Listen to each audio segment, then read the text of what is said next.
camera. We're good.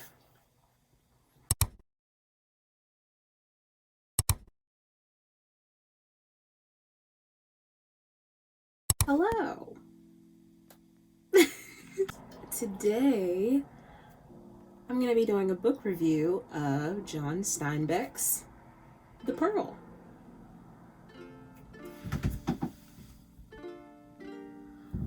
So, with John Steinbeck's The Pearl, this is I don't even think, it's a 94, or hold on. Oh, actually, it's a 91-page novella.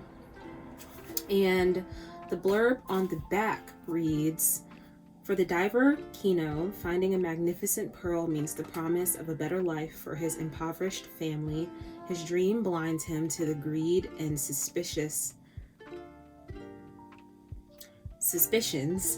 the pearl arouses in him and his neighbors.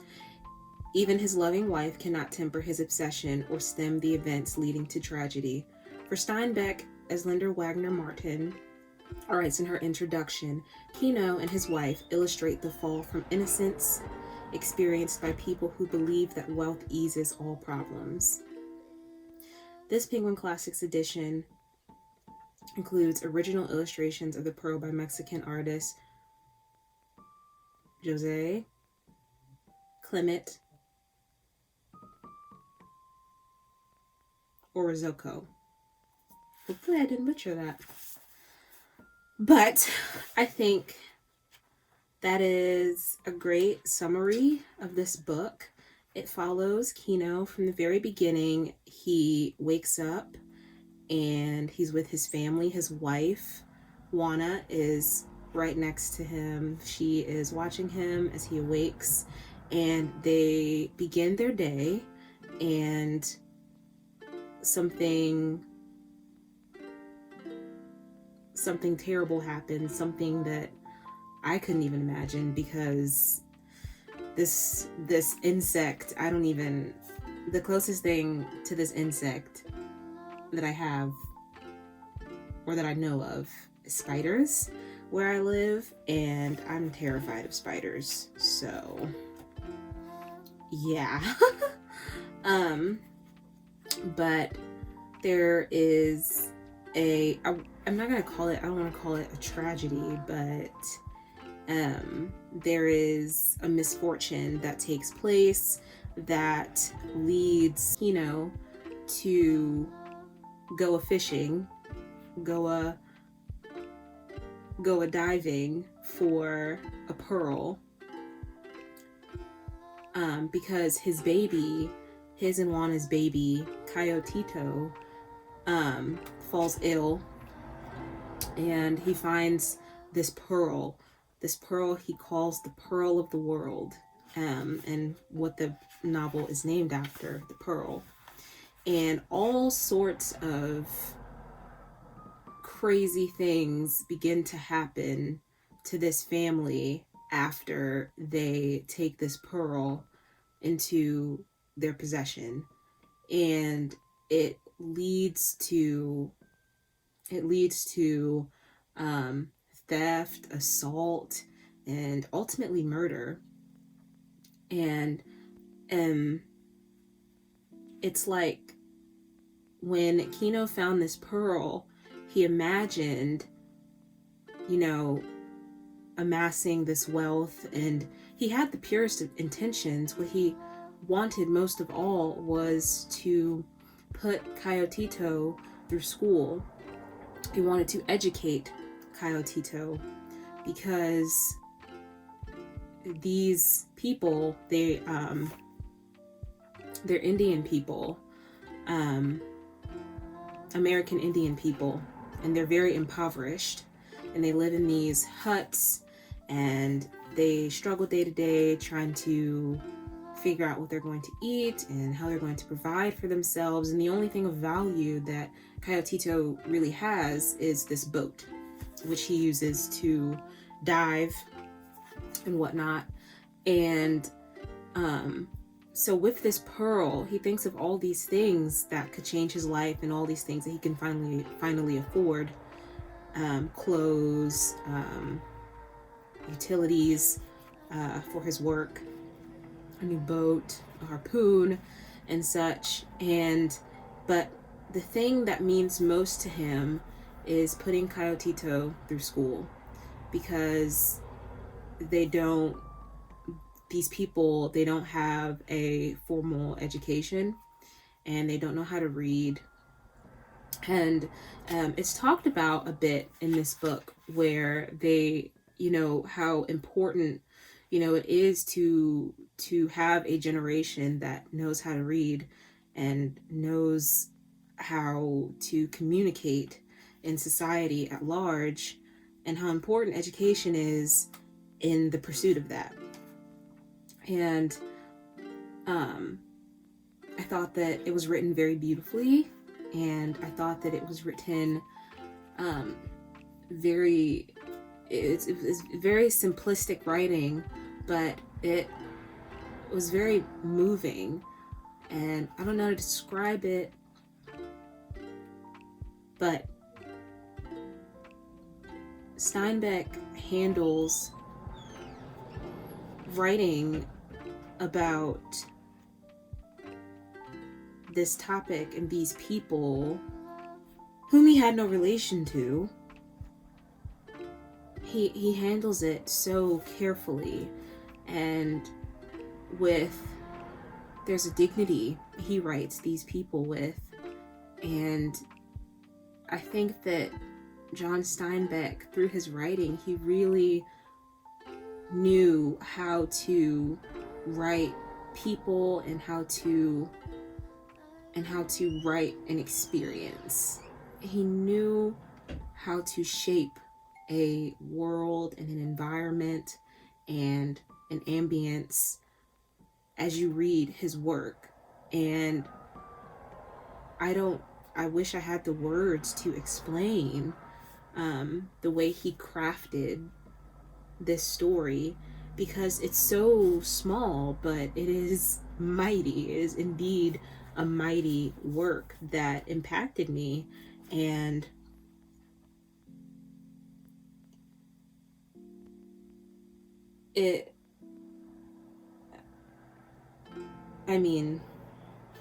it's beautiful. So I'm gonna try to find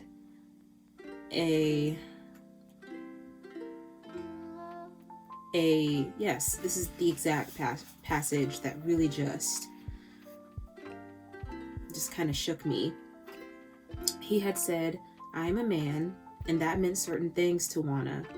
It meant that he was half insane and half God. It meant that Kino would drive his strength against a mountain and would plunge his strength against the sea. Juana, in her woman's soul, knew that the mountain would stand while the man broke himself, and the sea would surge while the man drowned in it.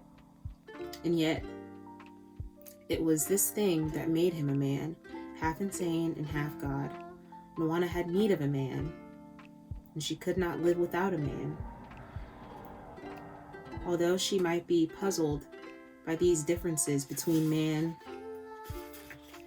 and woman, she knew them and accepted them and needed them. Of course she would follow him. There was no question of that. And I thought that that was so beautiful, and I don't think I have the words to explain, because he did it so well.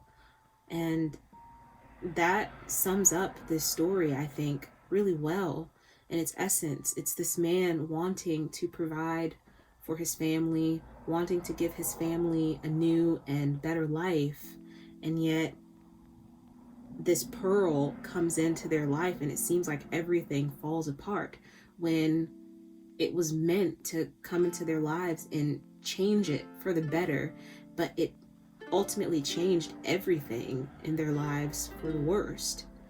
And it's such a tragedy, because Juana, his wife,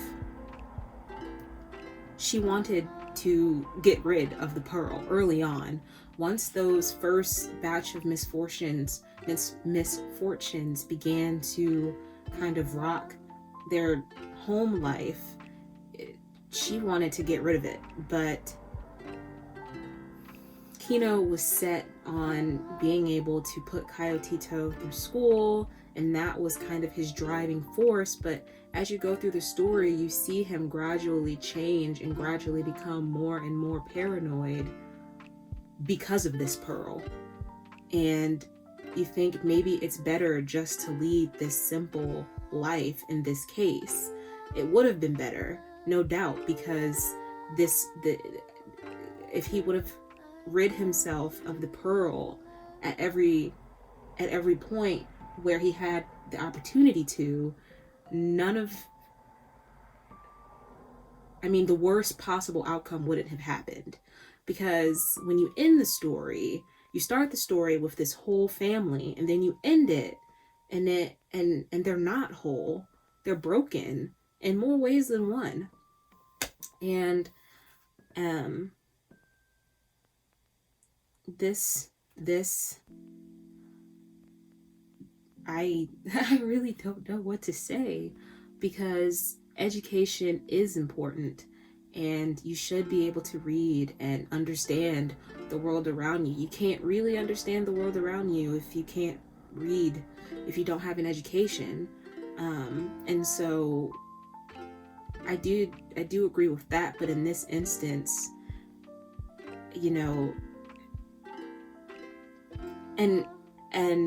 and everything could have been okay, but there was this one instance where Kino tried to sell the pearl, and for one reason or another it didn't work out, but it definitely could have. But he didn't want what the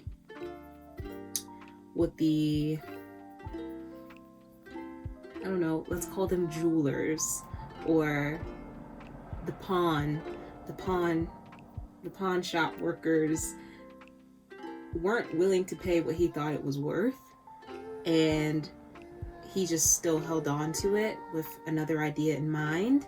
And for trying to keep this as spoiler free as possible, I'm not really going to go into that, but he rejects their offers, and he could have taken those offers and probably done just what he wanted to do, which was put Kayotito through school with that money. Maybe it would have been tight, maybe he wouldn't have been as rich as he pictured it, but he could have done ultimately what he set out to do in the first place. And I just thought that everything that he went through, everything that he put his family through, was for nothing, because in the end it ended in tragedy anyway. And so this book was just so beautiful, and ultimately it was about a family, and it was about how greed really, and lack of knowledge really, at its core, lack of knowledge can ruin someone's life. I wanted to read another passage from the story that I think kind of embodies the heart and soul of this novella as well. So it goes, Kino hesitated a moment. This doctor was not his people. This doctor was of a race which for nearly 400 years had beaten and starved and robbed and despised Kino's race and frightened it too, so that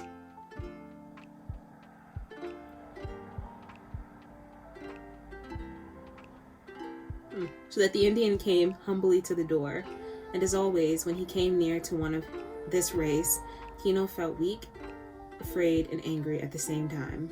Rage and terror went together. He could kill the doctor more easily than he could talk to him. And then I'm going to paraphrase a little bit and skip. Rage swelled in him, and the pounding music of the enemy beat in his ears, and his lips drew tight against his teeth. But with his left hand, he reached to take off his hat. Kino took off his hat and stood waiting.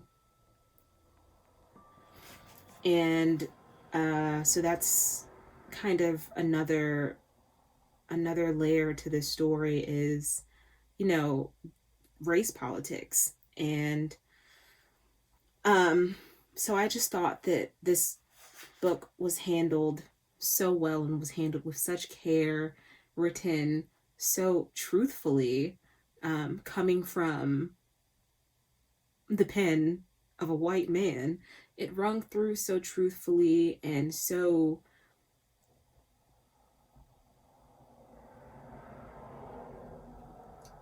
beautifully. I think it was written and eloquently. It was written so beautifully, so eloquently, and put down so well what you could feel in a situation like that when we're talking about race politics and how one race could feel towards another.